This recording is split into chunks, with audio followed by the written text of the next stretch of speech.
현대 경영학의 아버지라 불리는 피터 드래커라는 분이 계셨습니다. 그분은 2005년도에 세상을 떠나게 되는데요. 94살인가 5살로 기억이 되는데요. 경영학의 대부입니다. 우리나라에 번역된 2004년도 정도에 번역된 책이 있었습니다. 거기에 기업가 정신이라고 되어 있고요. 거기에 부제목으로 미래 사회를 이끌어가는 이렇게 있습니다. 미래 사회를 이끌어가는 기업가 정신이라는 책이 2004년도에 나와 있었고요. 이게 한국경제신문사에서 나온 책입니다. 그런데 원제목에 보면 그 기업가 정신 앞에 innovation and 이라는 것이 들어가 있습니다. 그러니까 혁신, 혁신과 기업가 정신 이렇게 하면 정확하게 될 겁니다.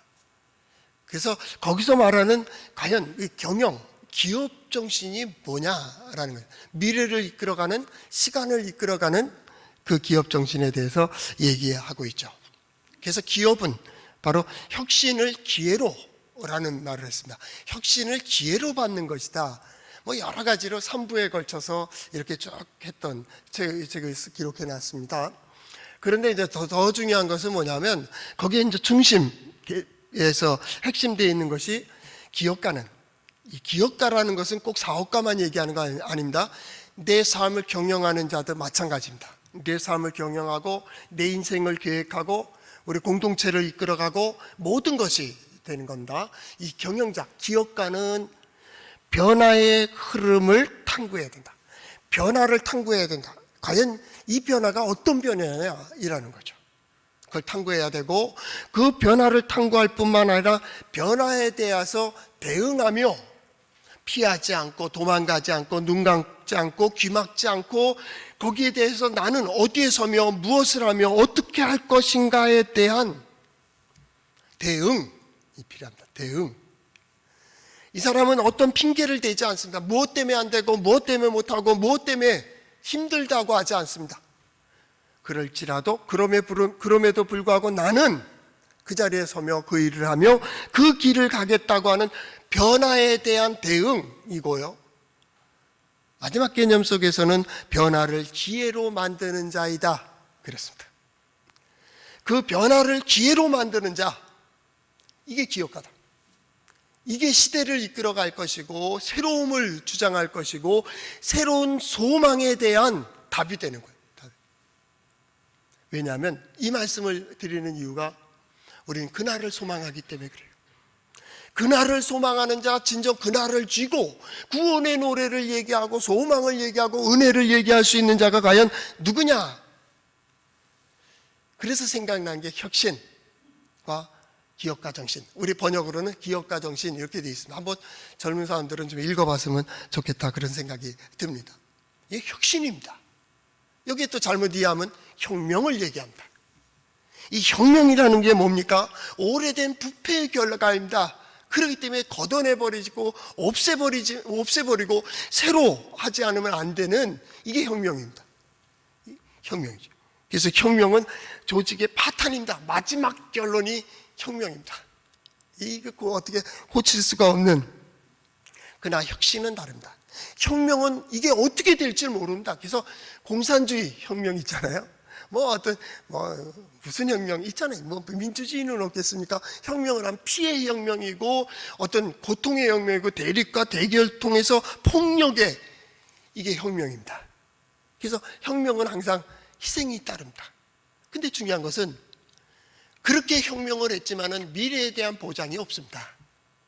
우리 바꿔보자, 갈아보자, 망가뜨려버리자, 싹 없애버리고 새로 해봤자입니다. 거기에 대한 기대가 없습니다. 그래서 이 빅터 드래커라고 하는 이 경영학자는 뭐라고 얘기했냐면 혁신입니다. 혁신입니다. 이건 큰 변화입니다.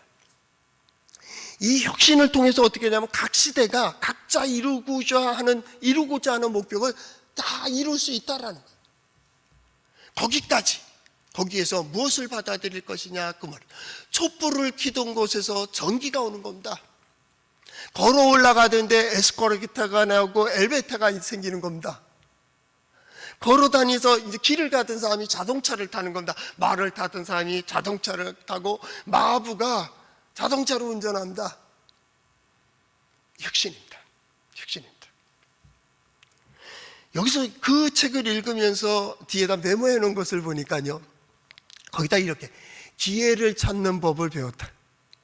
그때는 꽤 오래됐으니까 지혜를 찾는 법을 배웠다. 드래거 씨한테 고맙게 생각하고 썼는 것 같아요. 기회를 찾는 법. 과연 시대의 흐름에 나는 어떤 목표를 정하고 어떻게 그 기회를 얻을 수 있을까? 우리 흔히 그때 믿음이라는 걸 얘기할 때입니다. 믿으면 돼. 믿습니다. 무조건 믿으면 돼. 거기에 대하여 성경은 계속 뭔가 다른 걸 얘기하고 있는 것 같아요. 그때 본 책들입니다. 리더십, 경영학 뭐 이런 책들을 쭉 읽으면서 그때 느끼는 게 이게 믿음이다.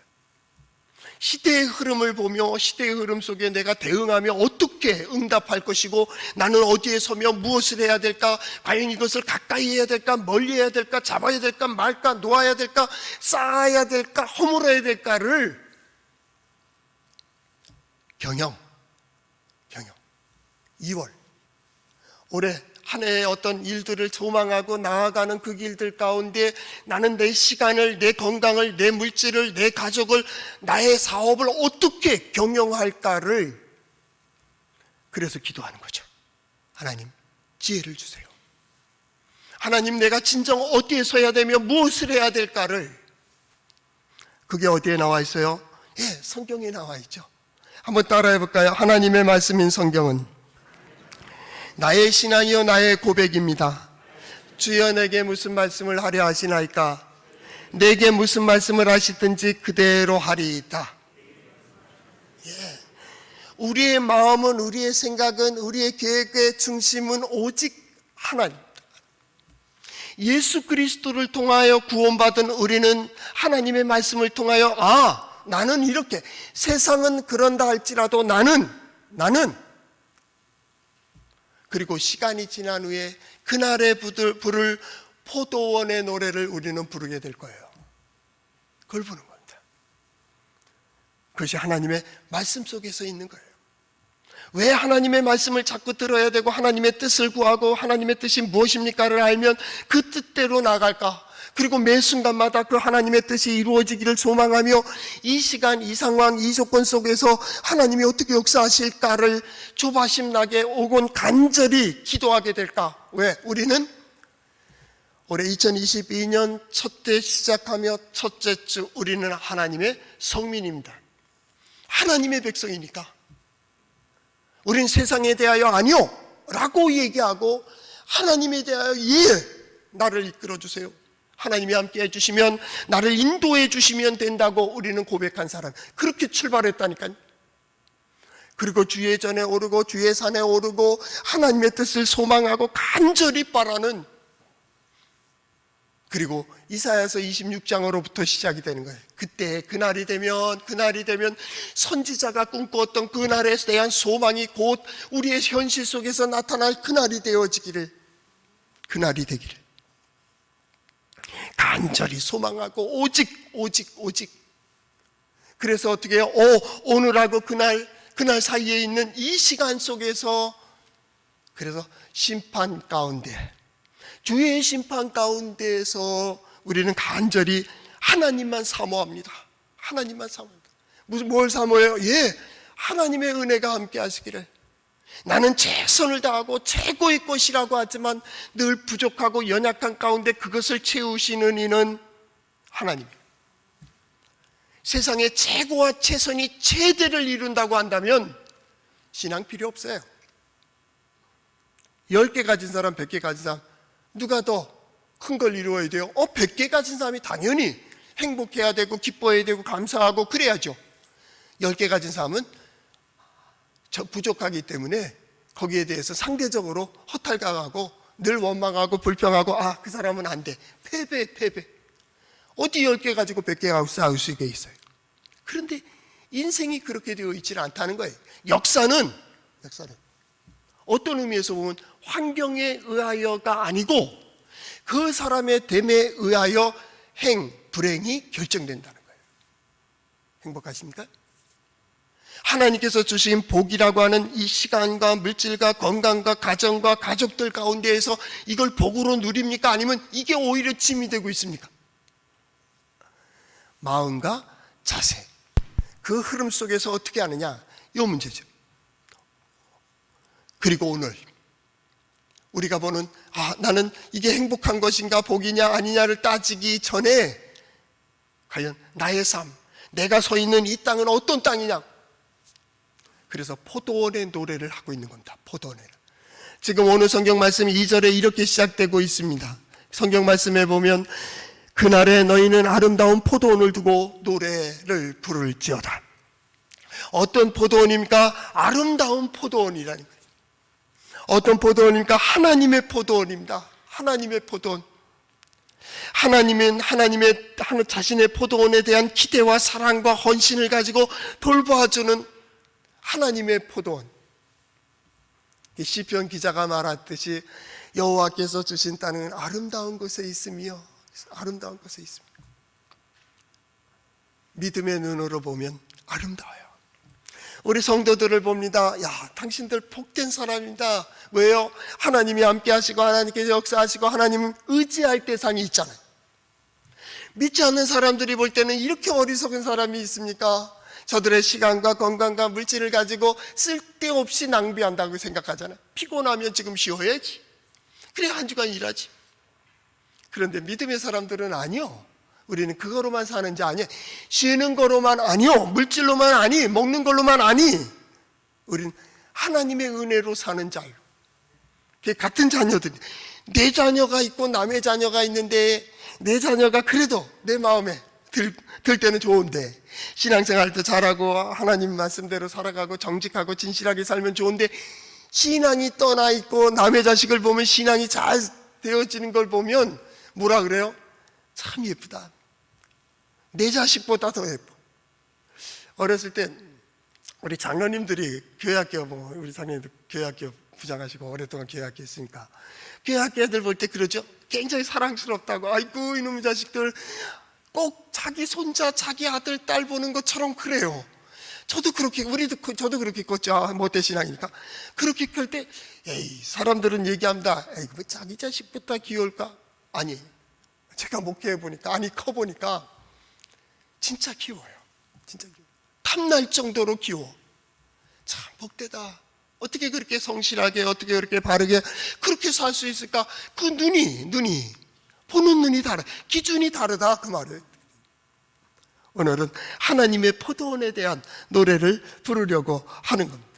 하나님의 포도원을 노래하는 이유는 먼저는 우리의 정체성 때문입니다. 우리가 누구냐, 어디에 서 있느냐, 무엇을, 어디에 보호함을 받고 있느냐를 깨닫기 위해서 내가 서 있는 곳, 내가 서 있는 땅, 나의 가정, 나의 공동체, 나의 삶, 곧 신앙생활에 대해서 점검하려고 하는 겁니다. 왜요? 우리는 첫째죠, 하나님의 백성으로 시작했기 때문에.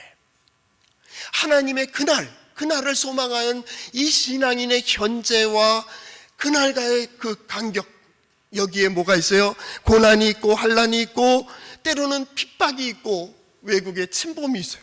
이사야 선지자가 보는 눈입니다. 보는 눈입니다. 선지자의 눈은 믿음의 눈으로 하나님의 역사 가운데 하나님의 눈으로 보는 거예요.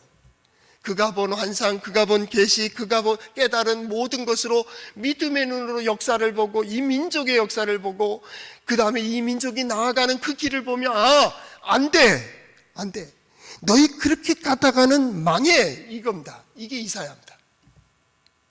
그리고 그 끝에 거기서 남은 자들이 있다면 남은 자들을 하나님 다시 세울 수 있어. 바로 그날을 향해 가는 요 사이에 과연 이 고난, 이 벽이라고 하는 걸 어떻게 허물 수 있을까? 그때 우리 지난 시간에 성경을 보았듯이 간절히 하나님을 사모합니다. 하나님 도와주세요. 하나님 의지하는 법을 배우는 거예요. 의지하는 법을 배우는 거예요. 우리는 이 시간 속에 이 상황 속에 하나님을 의지하고 이 환경 속에 어떻게 내가 하나님을 의지하는가, 의지하는 법. 그냥 하나님 도와주세요, 하나님 인도해 주세요가 아닌 내가 그때 어디에 서야 돼요? 내가 그때 무엇을 고백해야 돼? 그때 무엇을 들려야 돼? 누구든지 남에게 대접을 받고자 하는 대로 남을 대접하라 하는 말씀 그 전에 뭐예요? 구하라, 찾으라, 두드리라가 있어요. 그리고 마지막 기도의 응답에 대접을 받고자 하는 대로 남을 대접하라. 그래서 무조건 대접하라는 거예요? 아니, 그 마음, 그 말, 그 행동을 보니까 뭔가 은혜를 구하고 있구나, 자비를 구하고 있구나, 사랑을 구하고 있구나. 우리가 누군가를 사랑하고 우리가 누구에게 자비를 베풀고 그에게 긍휼을 베푸는 이유는 그것을 들으시는 하나님께서 내게 자비를, 긍휼을 베풀기를. 내가 남에게 긍휼을 베풀지 않는데 어찌 그 시간에 하나님의 긍휼을 받을 수가 있겠어요? 성경은 그 원리로 되어 있어요. 그래서 사랑을 베푸는 거예요. 누구보다도 하나님의 사랑을 간절히 소망하기 때문에 그래 사랑하는 마음으로 그를 보는 거예요. 그게 어디서부터 시작돼요? 내 자신부터 시작해야 돼요. 어디서부터 시작돼요? 내 가족부터 시작해야 돼요. 하나님을 감동시키고 싶으십니까? 가족들을 감동시키세요. 사랑하는 남편을 감동시키세요. 사랑하는 아내를 감동시키세요. 자녀들을 감동시키세요. 거기에 기적이 있어요. 아니, 내 사랑하는 가족과 내 사랑하는 사람들을 감동시키지 못하면 어찌? 어떤 사람은 어리석게 남을 감동시키려고 그래요. 남을 지적합니다. 남을 바꾸려고 합니다. 아니, 자신도 못 바꾸고 사랑하는 사람도 감동을 못 주며 누굴 바꾸겠다는 거요? 이게 문제예요. 성경은 뭡니까? 그래, 네가 받고자 하는 대로 내 자신에게, 내 사랑하는 사람들, 먼저 가족에, 내가 하는 일터, 내가 만나는 사람들 가운데 내 모습이, 내 눈빛이, 내 마음이, 내가 행동하는 그것이 하나님께 향한 간절한 기도가 되도록 하라. 포도원의 노래입니다. 포도원의 노래. 그런데 이사야 선지자는 포도원의 노래를 두 군데다 기록해놨습니다. 하나는 이전에 몇 년 전에 보았던 이사야 5장에 나오는 포도원의 노래 있습니다. 또 하나는 27장에 나오는 오늘 포도원의 노래입니다. 그런데 이게 공통점도 있고요, 하나님의 포도원이니까 공통점은 있는데 차이점이 있습니다. 5장에 나오는 포도원의 노래는 선지자의 노래입니다. 선지자가 볼 때 하나님께서 너희를 이토록 사랑하니 너희는 행복한 사람이다. 근데 왜 복을 복으로 못 누리냐? 하나님께서는 극상품 포도를 심고 거기를 울타리를 두르고 거름을 주고 가꾸어서 좋은 포도가 나기를 간절히 소망했는데 들포도를 메고 가시를 내미 어찌미냐 엉겅퀴를 내미. 그래서 어떻게 한다고요? 다시 그걸 엎은다는 거예요. 결국 선지자가 보는 그 역사는 너희 그러다가 고난당해. 하나님이 고난을 주시는 게 아닙니다. 그들이 하나님의 은혜를 은혜로 받지 못하면 은혜가 오히려 화가 됩니다. 못 가져서가 아닙니다. 복을 못 받아서가 아닙니다. 있기 때문에 문제입니다. 가난할 때는 위로했습니다. 가난할 때는 붙들어줬습니다. 가난할 때는 서로 감사할 줄 알았습니다. 이제는 배부르기 시작했습니다. 편안하기 시작했습니다. 서로 불편하기 시작했습니다. 보기가 싫어지기 시작했습니다. 어떻게 됩니까? 자신만 알게 됐습니다. 그러니 결국 그게 화가 됐습니다. 차라리 가난할 때가 낫지. 어떤 사람 보면 그럴 때가 있어요. 오랜만에 연락이 오고 그럴 때 보면 꼭 반복되는 일들을 그렇게 행해요. 그러면 그럴 때 보면 참 그 생각을 해요. 와서 어떻게 돼갖고 어떻게 됐대. 그 마음이 아프죠. 근데 그분하고 그때 옛날에 한 두 번인가 세 번 반복될 때 제가 그 말을 했어요. 집사님은 가득 차면 안 돼. 약간 부족한 듯 해야 우리 흔히 말하는 사람 되는 것 같아. 이제 그런 얘기를 했어요. 같이 오랫동안 병원 사역을 했으니까 이렇게 얘기를 한다. 그런 것 같아요. 그러니까 기도하고요. 그래서 늘 조심해요. 조금 가진 듯하면 우쭐하고 마지막에 가서 다 들어먹는 거예요. 그런 것처럼 어떻게 돼요? 그랬거든요. 여러분, 바라는 소망이 뭐요? 지금 부족한 건 또 뭐요? 내가 가지고 있는 건강과 내가 가지고 있는 시간과 내가 가지고 있는 오늘이라는 것 속에서 진정 하나님의 복을 받지, 인생을 향한 복을 보지 못한다면 죄송한 얘기지만 복 없습니다.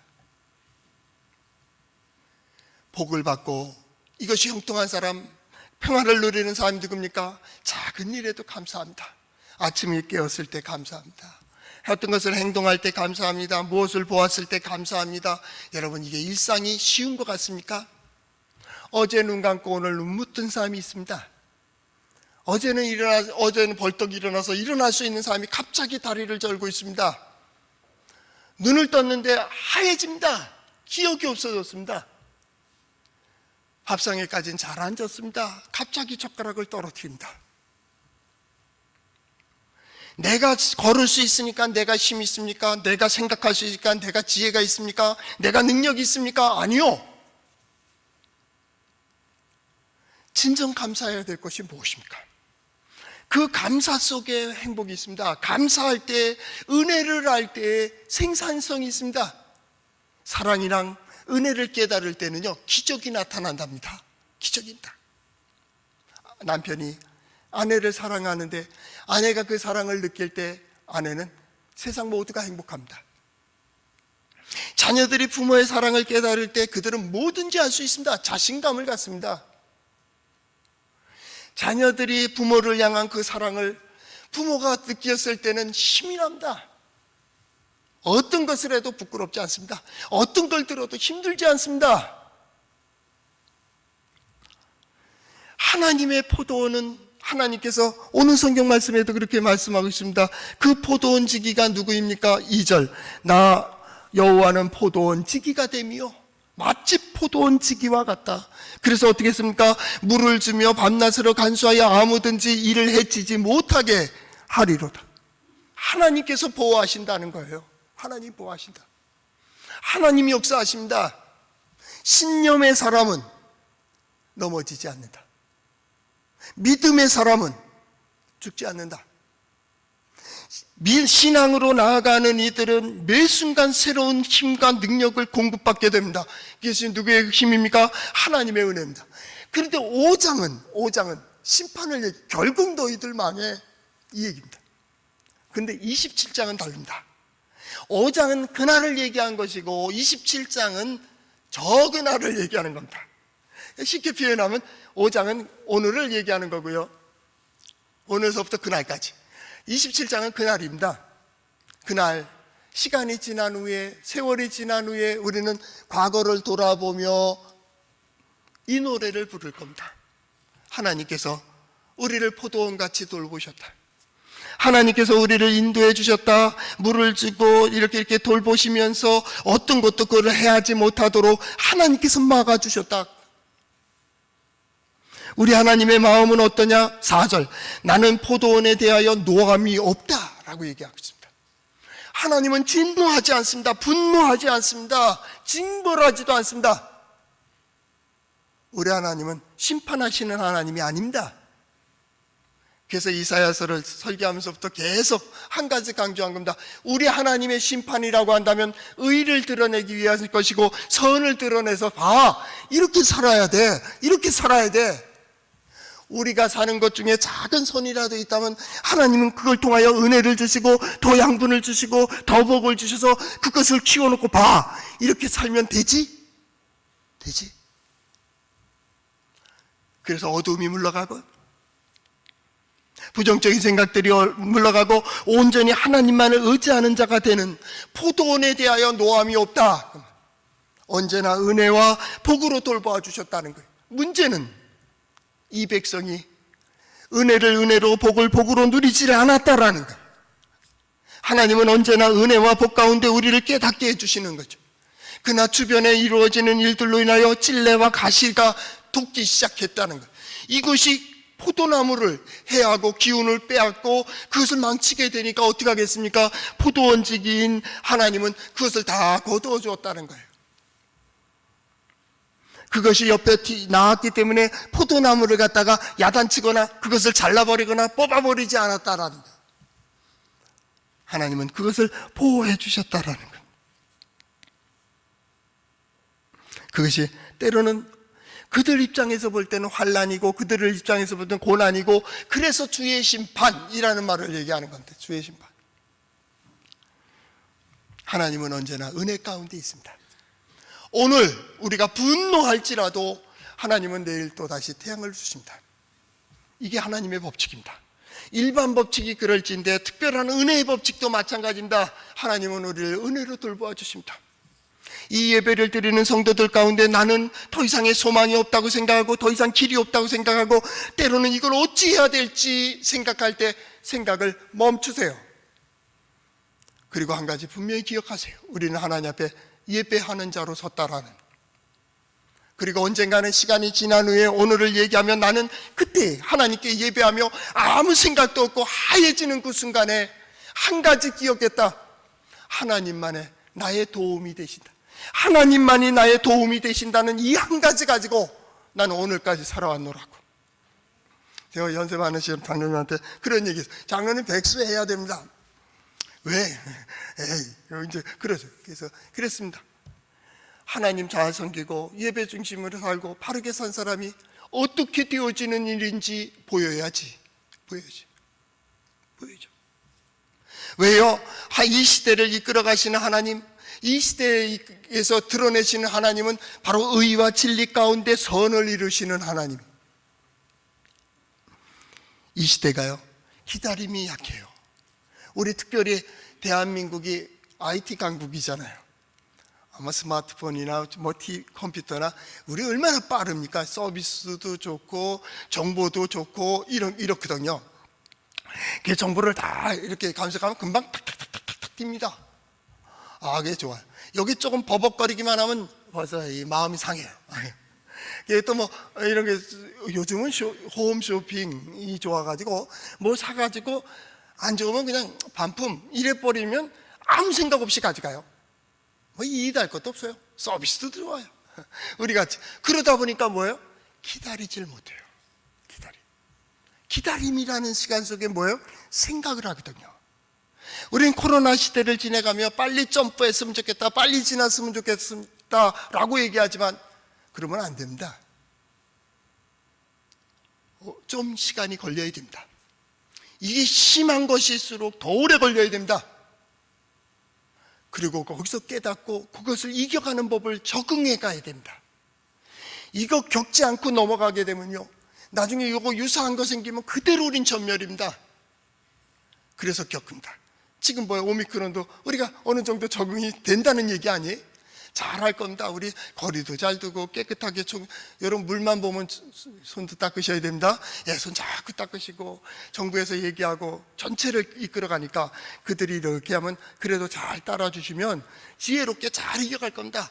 그래서 유사한 게 생기면 나중에는 든든히 이깁니다. 야, 너보다 강한 놈도 이겼어, 이 얘기잖아요. 우리 특별히 동해에 사는 이들이 그래도 강한 이유가 뭐예요? 우리 뒷산은 태백산맥이에요. 보통 태백산맥을 뒷산으로 가진 지역이 있으면 있겠지, 강원도에. 예, 나와보라 그래. 우리 앞 호수는요, 태평양으로 갑니다. 태평양으로. 작은 호수가 아닙니다. 우린 큰 걸 보고 큰 산맥을 등에 지고요, 가끔 아침마다 산에 등산을 한다고 하지만 우리는 어디로 올라가요? 태백산 줄기로 올라간다. 태백산 줄기. 짜잔한 남산이나 도봉산이나 이게 아닙니다. 서울에 있는 사람이 들으면 기분 나쁘겠지만 저 서울 사람입니다. 예, 한란이라고 하는 것도 뭐예요?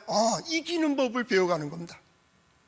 그런데 그날에 이 노래를 부를 것이고 그 환난 가운데 세상은 환난이고 어렵고 그런 가운데 믿음의 사람 남는 자들은요, 오히려 하나님 의지하는 법을 잘 배웁니다. 이럴 때는 이렇게, 가정에서 이렇게, 직장에서 이럴 때 이렇게 해서 어떻게 돼요? 하나하나 이겨갑니다. 아니, 저것들은 어떻게 해서 이길 수 있느냐고. 바르게, 진실하게, 의롭게, 선하게, 든든하게 한 걸음 한 걸음 더 뛰더라도 우리는 환경에 예속되는 자가 아닙니다. 하나님 편에 서 있는 자입니다. 상황 때문에 흔들리는 자가 아닙니다. 이것 때문에 이렇고 저것 때문에 아니요, 내 마음을 거기에 빼앗기지 마세요. 옛날에 어른들 말하지, 콩나물 장사 얘기하는 것 때문에 네 마음이 왜 상하느냐, 그런 얘기를 하세요. 그게 뭐예요? 조금 더 주세요. 어저께 장사하는 분이 기분 나쁘단 말이에요. 그래서 왜 아침부터 왜 더 달라고 하냐, 그러면 싸움이 벌어져. 그런 것도 싸웠어요 옛날에는. 요즘 이해 못하시죠? 그랬던 걸 봤어요. 근데 왜 네 마음이 그것 때문에 상해? 그때 5원 10원 하잖아. 5원 10원 때문에 네 인생이 망가지면 안 되잖아. 아 됐어요. 오히려 덜어놓고 그냥 가져와라. 이랬던 기억들이 나요. 그랬잖아요. 그게 왜 그래요? 우리는 환경에 속된 자가 아니야. 넌 작아도 하나님의 백성이야. 넌 하나님의 자녀잖아. 그날 돌아보자고. 그날의 진정 손해라고 한다면 여러분 자손들에게 얘기해야 됩니다. 어떻게 해서라도 손해보지 마라. 어떻게 해서라도 이겨라. 부정을 해서라도 올라가. 이 얘기해줘야 됩니다. 그러나 그게 아니라면 진실이 가르쳐줘야 됩니다. 때로는 손해보고, 때로는 약하고, 때로는 부족하고, 때로는 자존심 상하는 것 같을지라도 그게 결국 이겨. 온유한 자가 땅을 차지해요. 만약 찔레와 같은 가시와 같은 것이 있다면 제거가 되는데 그 대적자들이 제거되지 않으려 하려면 뭐라고 합니까? 오늘 성경 말씀에 이릅니다. 그리하지 아니하면 내 힘을 의지하고 나와 합친하며 나와 합친할 것이며. 합친이 뭡니까? 히브리어 성경에 보면 샬롬으로 돼 있어요. 샬롬. 하나님과 합친한다는 게 뭐예요? 하나님의 뜻을 따르는 것이고 하나님의 기쁨이 되는 것이고 하나님과 화목하는 겁니다. 샬롬이라는 그 샬롬이란 하나님의 뜻을 따라 흘러가는 거예요. 하나님의 뜻을 따라 행하는 거예요. 하나님의 이끄심을 따라 가는 거예요. 내 마음이 지금 그 일에 대해서 그게 옳아요? 그러면 그렇게 사세요. 그렇게 살아가는 거예요.